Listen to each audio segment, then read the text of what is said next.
আপনারা দেখছেন নিউজ নির্ভীক। আর আমরা এসছি শিরাকোল গ্রাম পঞ্চায়েতের 19 নম্বর বুথের একেবারে শেষ প্রান্তে, যার পরেই শুরু হচ্ছে ইয়ারপুর অঞ্চল। আমরা এখানে দেখতে পাচ্ছি শামীম আহমেদ, মগরাহাট পশ্চিম বিধানসভা কেন্দ্রের তৃণমূল কংগ্রেসের প্রার্থী, এবারের নতুন প্রার্থী শামীম আহমেদের জন্য অপেক্ষা করছেন মগরাহাট 1 নম্বর পঞ্চায়েত সমিতির জেলা পরিষদের সদস্য নূর খাতুন বিবি এবং শিরাকোল গ্রাম পঞ্চায়েতের সদস্য গোলাম মোস্তফা সিপাহী। আর উপর আছে তো এ তো পঞ্চায়েত সমিতি, তো সকলকে একবার ঘুরিয়ে দেখিয়ে দাও। আজকের শামীম আহমেদ এই ইয়ারপুর অঞ্চল এবং শিরাকোল অঞ্চলের মধ্যস্থ একটা জায়গা, মধ্যস্থল মানে সীমান্তবর্তী একটা জায়গা যেখানে গোল মসজিদটা অবস্থিত। এইখান থেকেই শামীম আহমেদের নির্বাচনী পরিক্রমা, নির্বাচনী প্রচার ইয়ারপুর অঞ্চলে শুরু হবে। বিভিন্ন পথ পরিক্রমায় তিনি যাবেন, মানুষের সঙ্গে পরিচয় ঘটাবেন, মানুষের সঙ্গে আলাপ করবেন এবং আবেদন রাখবেন যে আগামী 29শে এপ্রিল তাকে যেন বিপুল ভোটে জয়যুক্ত করা হয় একজন নতুন প্রার্থী হিসাবে। সেই শামীম আহমেদের অপেক্ষায় আছেন নূর খাতুন বিবি, আমাদের মারুফ, গোলাম মোস্তফা সিপাহী, মুন্না লস্কর, অনেকেই এরকম আছেন আজকের তার অপেক্ষায়। তো আমরা ধারাবাহিকভাবে এই পথ পরিক্রমা, শামীম আহমেদের পথ পরিক্রমা আমরা দেখাতে থাকব। অপেক্ষা করুন আর নজর রাখুন। শামীম আহমেদের প্রচারের একটা অংশ হিসাবে এখানে নূর খাতুন বিবি কিছু বলবেন। তার আগে আমরা দেখলাম যে এখানে হাসি ভাষাস্থিত হচ্ছেন। তো সকলকে শামীম আহমেদের পক্ষ থেকে অভিনন্দন জানিয়েছেন অনেকেই এখানে নেতৃস্থানীয় ব্যক্তিত্ব। আজকের দিনে আমাদের যে নতুন যিনি প্রার্থী হয়েছেন মগরাহাট পশ্চিমে আমাদের শামীম আহমেদ মহাশয়, তিনি আমাদের প্রচারে, আমাদের ইয়ারপুর পঞ্চায়েতের যে প্রচারে তিনি আজকের প্রচার করবেন এবং আমাদের যে গোল মসজিদ, আমাদের গোল মসজিদের কাছ থেকে এই প্রচার শুরু করবেন এবং আমাদের শিরাকোল অঞ্চলের শেষ প্রান্ত এবং ইয়ারপুর অঞ্চলের প্রথম প্রান্ত থেকে ধরবেন যে আমাদের গোল মসজিদ থেকে তিনি আসবেন। তানার অপেক্ষায় আমরা, আমাদের এখানে হাজার হাজার মানুষ, মা ও বোনেরা, ভাইরা সবাই অপেক্ষা করছেন। তিনি কিছুক্ষণের মধ্যে টাইম দিয়েছেন, 10:30টার মধ্যে এসে যাবেন। আসলে আমরা সবাই এখান থেকে, আমাদের যে মসজিদ আছে এখান থেকে আমাদের মৌলভী সাহেব আছেন, সেখানে তানাকে সম্বোধনা দেবেন এবং সেখান থেকে আমরা এই প্রচার শুরু করব। করার পরে আমরা এখান থেকে প্রত্যেকটা বুথ, আমাদের এই গোল মসজিদের থেকে নীলকুঠি আমাদের ভিলায়, ওখানে দুপুরে আহার হবে। তারপরে আবার সেকেন্ড পার্টে আমরা হিন্দু পার্টে যাব। তাই আজকের দিনে আমাদের শামীম আহমেদ তিনি প্রার্থী হয়েছেন মগরাহাট পশ্চিমে। আমরা এর আগে আমরা ইয়ারপুর গ্রাম পঞ্চায়েতের আমাদের তৃণমূলের পক্ষে আছি। তা সত্ত্বেও আমি আজকের বলবো, যারা সিপিএম, যারা আইএসএফ, যারা নিম করছিল, তারা বর্তমানে আমাদের শামীমদা প্রার্থী হওয়ার পরিপ্রেক্ষিতে অনেকেই আমাদের দলে জয়েন করেছে। আমরা চাইবো আমরা ইয়ারপুর গ্রাম পঞ্চায়েত থেকে আমরা ওই বিরোধী শূন্য করার চেষ্টা নিয়ে আমরা লেগেছি যে আমরা শামীম আহমেদকে আমরা ইয়ারপুর পঞ্চায়েতের পক্ষ থেকে, ইয়ারপুর পঞ্চায়েতের 16,000 কত ভোটার আছে, আমরা চাইবো সব ভোট আমরা শামীম আহমেদকে বক্সে ফেলে দেব।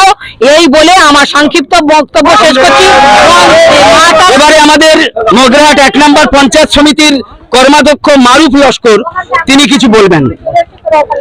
প্রথমে মমতা বন্দ্যোপাধ্যায় সহ বাংলার অভিষেক বন্দ্যোপাধ্যায়কে ধন্যবাদ জানাই আমাদের মগরাহাট পশ্চিমের তারুণ্যের প্রতীক, যুব সমাজের প্রতীক সম্মানীয় শামীম আহমেদ মহাশয়কে প্রার্থী করার জন্য। সত্য কখনো অসৎ আত্মার সঙ্গে বন্ধুত্ব করতে পারে না। স্বামী বিবেকানন্দের কথা, the truth never can set up emit with the evil শোর। সত্য কখনো অসৎ আত্মার সঙ্গে বন্ধুত্ব করতে পারে না।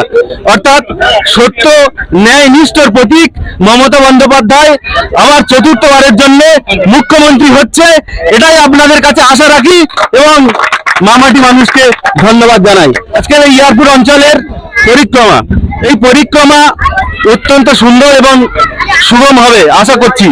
কারণ এই ইয়ারপুর অঞ্চলের এই যে গোল মসজিদ, এর একটা ঐতিহাসিক ভিত্তি আছে। আশা করি যে আমাদের যে সম্মানীয় প্রার্থী শামীম আহমেদ অত্যন্ত মাধুর্যপূর্ণ এবং তিনি ক্ষমতার অলিন্দে থাকতে চায় না এবং অত্যন্ত শ্রদ্ধাশীল মানুষ এবং ইয়ারপুর অঞ্চল আজকের থেকে শপথ করছে এই অঞ্চল অন্তত 4000 লিড দেবে। কয়েকশো নয়, কয়েক হাজার বলতে পারি এই গোল মসজিদে মোড়েতে এসে উপস্থিত হয়েছেন ইয়ারপুর গ্রাম পঞ্চায়েতের একজন সদস্য, নির্বাচিত সদস্য এবং ইয়ারপুরের বলতে পারা যায় যে জনপ্রিয় নেতা জহিরুদ্দিন খানকে বলবো যে আজকের শামীম আহমেদ আসছেন তার অভ্যর্থনার জন্য আপনারা এখানে উপস্থিত হয়েছেন, জনগণকে কি বার্তা দেবেন? সর্বপ্রথম আমাদের মাননীয় মুখ্যমন্ত্রী মমতা বন্দ্যোপাধ্যায় এবং অভিষেক বন্দ্যোপাধ্যায়কে ধন্যবাদ জানাই যে আমাদের মধ্যে এত ভালো একটা প্রার্থী দিয়েছে শামীম আহমেদকে। আশা করি আমরা এখান থেকে সবাই মিলে তাকে অনেক অনেক ভোটে জয়যুক্ত করব। এবং আজকে যে উনি আসছে, আজকে যে রোড শো হচ্ছে, রোড শো এর জন্য এখানে কয়েক হাজার মানুষ এখানে এসছে এবং এখানে যতগুলো বিধানসভা হয়েছে আমরা আশা করছি শামীম আহমেদ তার থেকে অনেক বেশি গুণে মানে জিতবে, হয় 1 লক্ষের উপরে। আর সবাই জানেন আপনারা ভারতবর্ষে একটা নক্করজনক সরকার আছে, মিথ্যাচারী সরকার। সে শুধু মিথ্যা কথা বলে ভোটে আসে আর জাতপাতের রাজনীতি করে ইলেকশনে যেতে, আদার্স কোনো উন্নয়ন নেই, কোনো সাংগঠনিক নেই। আর হচ্ছে আমাদের মুখ্যমন্ত্রী, মাননীয় মুখ্যমন্ত্রী যে আমাদের উন্নয়নমূলক কাজগুলো দিচ্ছে এবং একটার পর একটা প্রকল্প, যেসব প্রকল্পগুলো মানুষের উপভোগ করছে তাতে করে অনেক মানুষ উপকৃত হচ্ছে। সেই উন্নয়নের ধারায় মানুষ ভেসে চলেছে। আশা করছি আগামী দিনে বিরোধী শূন্য করে, আমাদের মগরার পশ্চিমে যেমন বিরোধী শূন্য হয়েছে, সারা পশ্চিমবঙ্গে আমরা চাই যে বিরোধী শূন্য করে মমতা ব্যানার্জির হাতে 294টা সিট তুলে দেওয়ার জন্য আমরা চেষ্টা করবো। আর আমরা সবাই মিলে কাঁধে কাঁধ মিলিয়ে এটাই বিরোধী শূন্য করবো। আজকে এখানে হাজার হাজার মানুষকে এখানে জামায়াত হয়েছে, সেই জামায়াতকে নিয়ে আমরা এখান থেকে লক্ষ্য করবো আর দেখিয়ে দেবো ভারতবর্ষের মধ্যে অথবা পশ্চিমবঙ্গের মধ্যে আমরা চাই শামীম আহমেদের মতো একজন নেতাকে আমরা অনেক অনেক ভোটে জেতাতে পারি, সেই চেষ্টা করবো। তো আপনারা দেখতে পাচ্ছেন যে এই ইয়ারপুর অঞ্চল এবং শিরাকল অঞ্চলের সীমান্তবর্তী যে গোল মসজিদ, বিশেষ করে সেই গোল মসজিদের শামীম আহমেদের অপেক্ষায় এখানে হাজার হাজার মানুষ উপস্থিত হয়েছেন। আপনারা দেখতে পাচ্ছেন, ক্যামেরা পার্সনকে বলবো একটু সমস্ত মানুষকে দেখিয়ে দেয়া একবার। তো আজকের এখানে সকলের মুখে একটাই স্লোগান, শামীম আহমেদকে অনেক ভোটে জেতানো হবে, মগরাট পশ্চিম বিধানসভা কেন্দ্র থেকে লক্ষাধিক ভোটে জেতানো হবে। তাই আজকের দেখতে পাচ্ছি এই গোল মসজিদে হাজার হাজার মানুষ জমায়েত হয়েছেন। তো সেই শামীম আহমেদ যিনি সর্বপ্রথম কোন নির্বাচনে সরাসরি অংশ নিয়েছেন,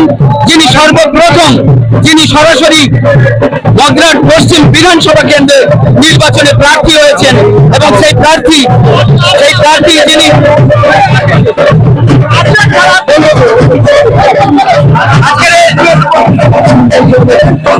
ইয়ারপুরের অঞ্চল সভাপতি সকলে উপস্থিত আছেন। আমরা ইতিমধ্যে নূর খাতুনের কাছ থেকে বক্তব্য শুনেছি।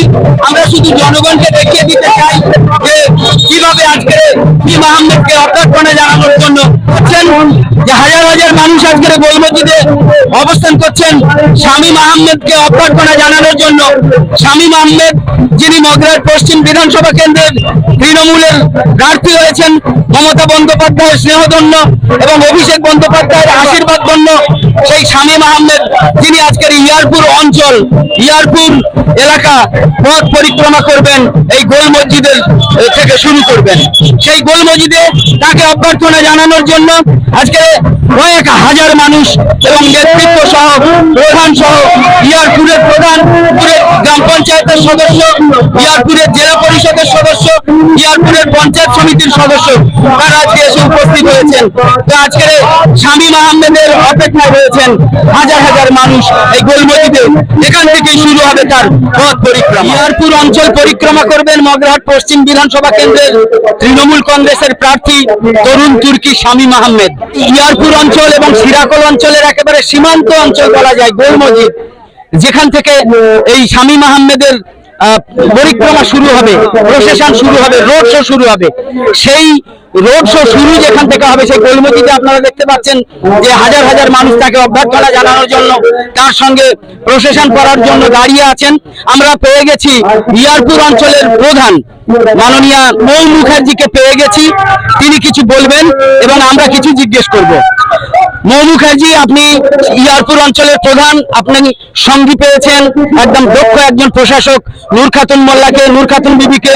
এছাড়াও আপনার গ্রাম পঞ্চায়েতের যারা সদস্য যথেষ্ট সহযোগিতা করছে বলে আমরা শুনেছি। তো আজকের এই শামীম আহমেদ একদম আন করা একজন নতুন প্রার্থী, তৃণমূল কংগ্রেসের প্রার্থী, কিন্তু তিনি যথেষ্ট সংগঠক, দক্ষ সংগঠক। অভিষেক ব্যানার্জির বিশেষ করে একেবারে অত্যন্ত কাছের মানুষ, স্নেহধন্য। আজকের ইয়ারপুর অঞ্চলে তাকে আপনারা অভ্যর্থনা জানাচ্ছেন, তার সঙ্গে আজকের এই যে রোড শো করবেন, কেমন অনুভূতি হচ্ছে আপনার? শামীম আহমেদ সত্যি খুবই ভালো মানুষ। যেটুকু আমরা মিশেছি, উনি আমাদের আগে কোঅর্ডিনেটর হিসেবেই মগরাট পশ্চিমে এসেছিলেন। তো আশা করছি আমরা ইয়ারপুর অঞ্চল থেকে ওনাকে অনেকখানি লিড দিতে পারবো, আর ওনার দেখানো পথেই আমরা আগামী দিনে এগিয়ে চলতে পারবো। ইয়ারপুর অঞ্চল থেকে গতকাল বুস্তির যে তৃণমূলের কেন্দ্রীয় কার্যালয়, সেখানে আপনি ছিলেন, নূর খাতুন বিবি ছিলেন। কালকের প্রচুর লোক, বলা যায় আমাদের এই মগরাহাট পশ্চিম বিধানসভা কেন্দ্রের প্রায় 12টা গ্রাম পঞ্চায়েতের মধ্যে শিরাকল বাদ দিয়ে প্রায় 11টা, গতকাল শিরাকল বাদ দিয়ে 11টা গ্রাম পঞ্চায়েত থেকে বহু মানুষ, যারা ইতিপূর্বে সিপিএম করতেন, কংগ্রেস করতেন, আইএসএফ করতেন, আইমিন করতেন, এবং সব থেকে গর্বের বিষয়, আনন্দের বিষয় হচ্ছে যারা বিজেপি করতেন, সেই মন্ডল সভাপতি থেকে শুরু করে কোন কোন জায়গার আরো বড় নেতৃত্ব, তারা শামীম আহমেদের হাত ধরে গতকাল তৃণমূলে অন্তর্ভুক্তি ঘটিয়েছেন, তৃণমূলে যোগদান করেছেন। গতকাল সেই যোগদান পর্বের খবর আমরা করেছি। তো ইয়ারপুরে বিজেপির একটা উপদ্রব আছে, বিজেপির একটা সাম্প্রদায়িকতার বিষ ছড়ানোর একটা প্রবণতা আছে। তো গতকাল সেই তৃণমূল কংগ্রেসে যেসব বিজেপি কর্মী গেলেন, এতে আপনার কেমন আনন্দ হচ্ছে? এটা তো সত্যি খুব আনন্দের বিষয়, কারণ বিজেপি বলুন আর সিপিএম বলুন, আইএসএফ বলুন, সবাই দিদির উন্নয়ন দেখে দিদির হাত ধরতে চাইছে, দিদির সাথে থাকতে চাইছে। এটা আমি তৃণমূল কংগ্রেসের কর্মী হিসেবে আমার তো সত্যি খুব ভালো লাগছে। আর আশা করছি আগামী দিনে আরো মানুষ, আরো জনসাধারণ আমাদের পাশে থাকবে, দিদির উন্নয়নের সাথে চলবে। আমরা দেখেছি যে ইতিপূর্বে এসআইআর এর নামে সারা পশ্চিমবঙ্গবাসীকে যার পর নাই হেনস্থা এবং বিপদে ফেলার চেষ্টা করেছেন বিজেপির বসনবদ। যদিও একটা সাংবিধানিকভাবে স্বশাসিত সংস্থা, যাকে আমরা নির্বাচন কমিশন বলি, এখন অনেকেই তাকে নির্যাতন কমিশন, ভ্যানিশ কুমারের নির্যাতন কমিশন এমনটাই বলছেন। তো সেই নির্যাতন কমিশন বলুন আর নির্বাচন কমিশন বলুন, কোনোবারেই তাদের কথা রাখতে পারছেন না। গতকাল একটা সাপ্লিমেন্টারি তালিকা প্রকাশ হওয়ার কথা ছিল, মানুষ অধীর আগ্রহে, যেমন ধরুন 60 লক্ষ মানুষ এখনো বিচারাধীন, আন্ডার অ্যাডজুডিকেশনে রয়েছেন, তাদের কি হয় অবস্থা। আমরা রাত 12টায় দেখলাম যে তালিকাটা প্রকাশ হয়েছে, যদিও অনলাইনে এখনো মানে ডাউনলোড করা যাচ্ছে না। এই যে তাদের হেনস্থা করা, নির্বাচন কমিশনের এই যে হেনস্থা করা ইচ্ছাকৃতভাবে বাংলার মানুষকে, এই সম্পর্কে কি বলবেন? এটা একটা চাল, আমার ধারণা, আমার পার্সোনাল ওপিনিয়ন, এটা একটা চাল যাতে বাংলায় দিদিকে একটুখানি হেনস্থা করা যায়, একটু কম ভোটে, মানে ভোটটা যাতে কম করা যায়, সেই চেষ্টাই করছে বিজেপি সরকার। কারণ ওনাদের কাছে তো আর কিছু উন্নয়ন নেই, ওনাদের কাছে শুধু ধর্ম আছে, আর তো কিছু নেই না।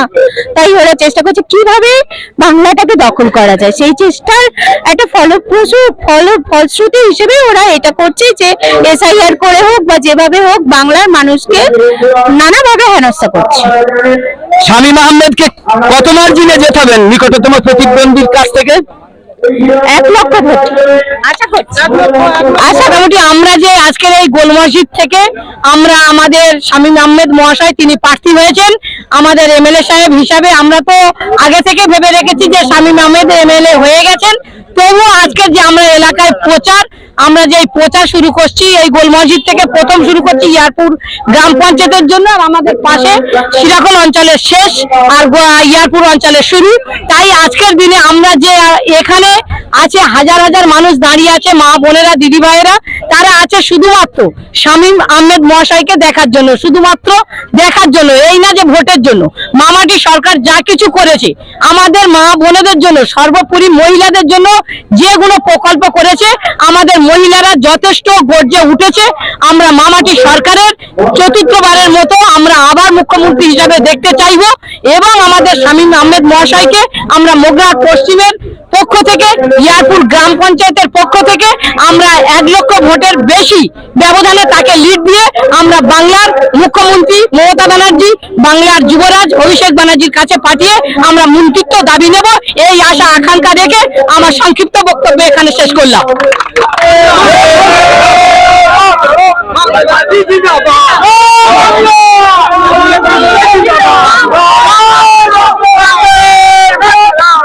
এই মুহূর্তে ইয়ারপুর অঞ্চলের তৃণমূলের অঞ্চল সভাপতি মাধব বাবুকে কিছু বলতে অনুরোধ করব। প্রথমে আমি আমার ইয়ারপুরের মানুষদের ধন্যবাদ জানাই। আমরা দেখিয়ে দিতে চাই যে ইয়ারপুরের মানুষ সবাই শামীম আহমেদের সাথে আছে এবং তাকে বিপুল ভোটে আমরা জয়লাভ করবো, এই আশা রেখে আজকের আমাদের এই প্রচার।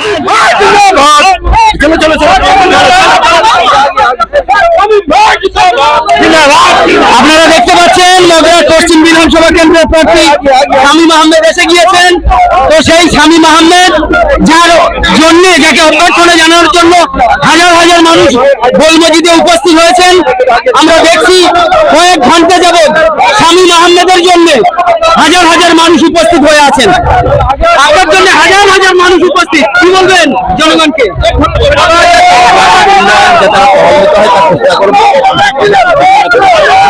আসুন, ধন্যবাদ আপনাকে।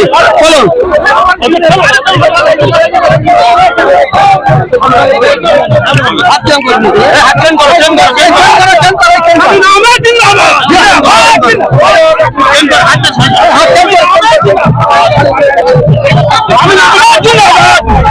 বুঝতে পারছি,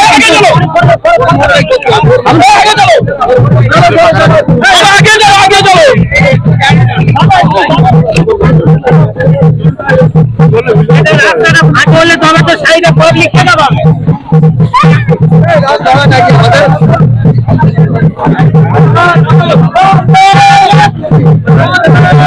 আপনারা দেখছেন শামীম আহমেদ, তাকে অভ্যর্থনা জানানোর জন্য হাজার হাজার মানুষ আজকে ইয়ারপুর গ্রাম পঞ্চায়েত এবং শিরাকোল গ্রাম পঞ্চায়েতের হাজার হাজার মানুষ তাকে অভ্যর্থনা জানানোর জন্য উপস্থিত হয়েছেন।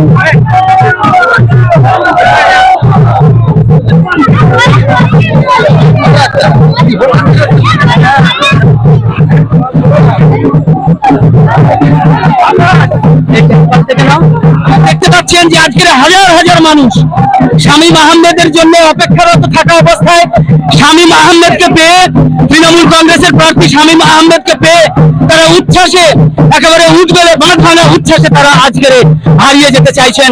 শামীম আহমেদকে তারা অভ্যর্থনা জানাতে চাইছেন। আজকের এই গোলমজিদ প্রাঙ্গণ থেকেই শামীম আহমেদের আজকের প্রচার, আজকের গোটা ইয়ারপুর গ্রাম পঞ্চায়েত পরিক্রমার মাধ্যমে তিনি বার্তা দিতে চান, অনুরোধ করতে চান, আশীর্বাদ নিতে চান শামীম আহমেদ। সেই শামীম আহমেদ এসে গিয়েছেন তাকে অভ্যর্থনা জানানোর জন্য, তার সঙ্গে মিছিল করার জন্য, তার পদযাত্রায় অংশ নেওয়ার জন্য হাজার হাজার মানুষ উপস্থিত হয়েছেন গোলমজিদে। এখান থেকেই শুরু হবে শামীম আহমেদের ইয়ারপুর গ্রাম পঞ্চায়েতে পথ পরিক্রমা, মিছিল, রোড শো।